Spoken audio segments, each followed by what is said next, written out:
Very good morning, class. Today in this lecture we'll be doing another method of encryption, which is public key method. In the last few lectures we discussed the type of encryption decryption, that was conventional methods, in which the public encryption and the decryption key were the same. That means if the key was 3 to encrypt, then the key was 3 to decrypt also. It was a secret key between only the sender and the receiver. Nobody else used to be informed of that key. Today we will be doing another form of encryption, another type of encryption, public key methods. In this method, what we do is there is a different encryption key and there is a different decryption key.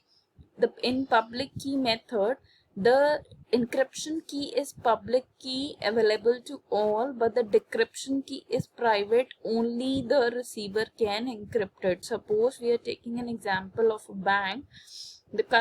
All the customers are using the same public key. Bank has announced this publicly, but if I am a customer, I am encrypting something, then encrypted data can be decrypted only by the bank. Nobody else can do it because the corresponding decryption key, the private key, is only with the bank, and that is secret. In public key method, every user has same encryption algo and key. The decryption algo and key are kept secret. That is, in this case, only with the bank. These are customer 1, 2, 3 using the same public key. The ciphertext will be decrypted by using the private key, and the decryption algo, that is with the bank. Right? This is the basic idea for public key method. We will be discussing one method, encryption public key method, that is an encryption algorithm called as very famously as RSA encryption. It is given by the name of the scientist who invented it, Rivest, Shammer and Aldman. These are the three scientists who invented this. On their name, the name is given as RSA encryption. It is a public key encryption technique. That means the encryption and the decryption keys are different. One key is kept as private and the other is public to all. In this method, one party uses a public key, which we will be denoting it as KP, public key. Other party uses a secret or a private key, which will be named as KS. Both use a common number N. That means both the party knows what is N. KP is known to all. KS is secret only with the receiver. Now, this diagram shows how basically public key method works. What is there? It is a customer who wants to send a plain text P. P is a text which is to be sent to the receiver. Now, we have to apply encryption on this so that in between, while traveling, this message is not read by anybody else. How the ciphertext is generated? C is your ciphertext. This is encryption method which you do. Encryption में आपको क्या चाहिए? एक तो encryption key चाहिए, which is public key KP, and a number N which is shared between both. So ciphertext is generated by applying a formula. You encode it by P is your plain text की power KP, your key modulo N. The number received now will be your C ciphertext. This ciphertext will be transferred to the receiver. At the decryption side, what you will do is, now instead of P you have C. On this ciphertext you will apply your key KS modulo N. The number received will be plain text, same as sent by the customer, and the bank will get to know what is this. This is the description written here, same I have explained to you, right? You can see this with the help of an example how this is working. Suppose a customer wants to send to bank letter F, character F. F in ABCD is 6th, so it will be generated as a number 6. In this example, we are considering public key KP as 5, secret key KS as 77, and N, a number which is common between customer and the bank, is 119. This is how we choose this number. There is a technique I'll explain you here later on. First, you can see this example. Now, how 6 will be encrypted? See, we did the formula as P ki power K P modulo N. So, P is 6, key is KP is 5, mod N is 119. If you solve this, you will get the number as 41. That means plain text 6 is converted into ciphertext 41. Now 41 will be transferred to the receiver. Here you will again use the description algorithm and convert it into plain text. How? You receive the number as 41. You don't know what is plain text. Ciphertext ki power, your key, KS secret key, KS is 77, so 41 की power 77 mod n, that is 119. If you will solve this equation, you will get the number as 6.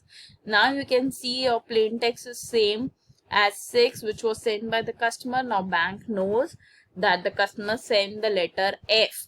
But in between, while traveling here, if anybody else sneak into your transport network, he will able to see the number 41. He cannot make out what 41 means. He cannot make out that this is F being sent. Now we will have a look how we are selecting these numbers. These are the random numbers selected by the bank, customer, and N.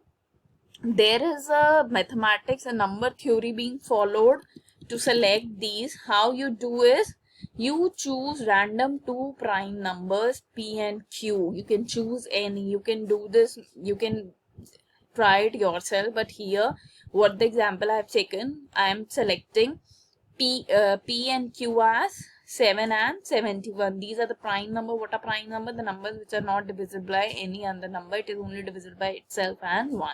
So 7 and 71 are two prime numbers. Now, how you choose n, this number n? N is equal to P into Q. The multiplication of these two prime numbers give you n. So 7 into 17 will be 119. That's how we got n as 119. Now, how you select your public key KP? It is such that it is not a factor of P minus 1 into Q minus 1. That means P was 7, Q was 71. 6 into 70 is 96. So it should not be factor of 96. कैसे पता चलेगा वो इसके factors नहीं है? You will make its factors. तो इसको करते रहोगे तो ये आएगा. तो अब you have to select a number KP such that it is not a factor of 96. तो 1 है, 2 है, इसका factor 3 भी है, 4 भी है, 5 is not a factor, 6 भी है. So in this random you can select a number. We have chosen as 5. So KP we have chosen as 5 here. How KS is selected? KS is selected such that KP into KS mod P minus 1 into Q minus 1 should be 1. That means this was P minus 1 into this was 96. तो जो भी आप यहाँ पे KP लोगे उसका ये mod करके 1 नहीं आना चाहिए. तो वो करके हमें पता चला यहाँ से इस इक्वेशन को सॉल्व करके that KS is 77, right? In this manner you select your N, KS and KP. How? What is the security of RSA? RSA is very secure. Why? Because अगर कोई आपकी की को secret की को कैप्चर कर भी लेता है तो it is very difficult to judge what was N, what was P, what was Q. So sniffer does not know P or Q and to guess them is very difficult. So it cannot calculate your secret key KS because of the complexity of the process. If public key and N is known to publicly, अगर snooper को आपको public key और N पता भी चल जाता है तो भी P, Q and your secret key is very difficult to make out. So RSA algorithm is pretty safe to use for encryption and decryption. So class, this was our encryption decryption. This was one of the function of presentation layer. The last function of presentation left is authentication. We'll discuss this today in this lecture only in detail. We need not to go. There are various algorithms for authentication also, but we are not going in that detail because basically the question comes at what are the responsibilities of presentation layer, session layer, transport layer. कभी कभार कोई एक सब topic इनमें से पूछ लिया जाता है, but not that in detail. So we'll discuss authentication. What is authentication is? It means that you are verifying that I am the sender. Suppose करो कस्टमर ने बैंक को कुछ भेजा या I am sending you a mail.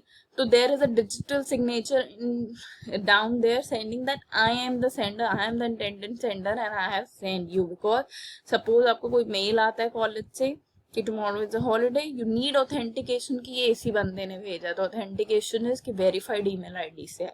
तो these digital signatures are used, these are based on public key encryption decryption methods only. Public key मतलब कि public key different है, private key different है, to write the signatures or to decrypt the signatures, the keys are different. This is also like another level of encryption decryption to the process. What you're doing is, you can look here by the diagram, the customer has a text to send, it adds its signature, it has a secret key by the customer, while the corresponding public key to this is with the bank, which verifies कि ये इसी का signature है. तो customer ने signature किया with the secret की, फिर उसको आपने इनक्रिप्ट करके मैसेज भेज दिया विद द पब्लिक की, जिसकी सीक्रेट की किसके पास है, बैंक के पास. तो now this encrypted cipher C2 will be send.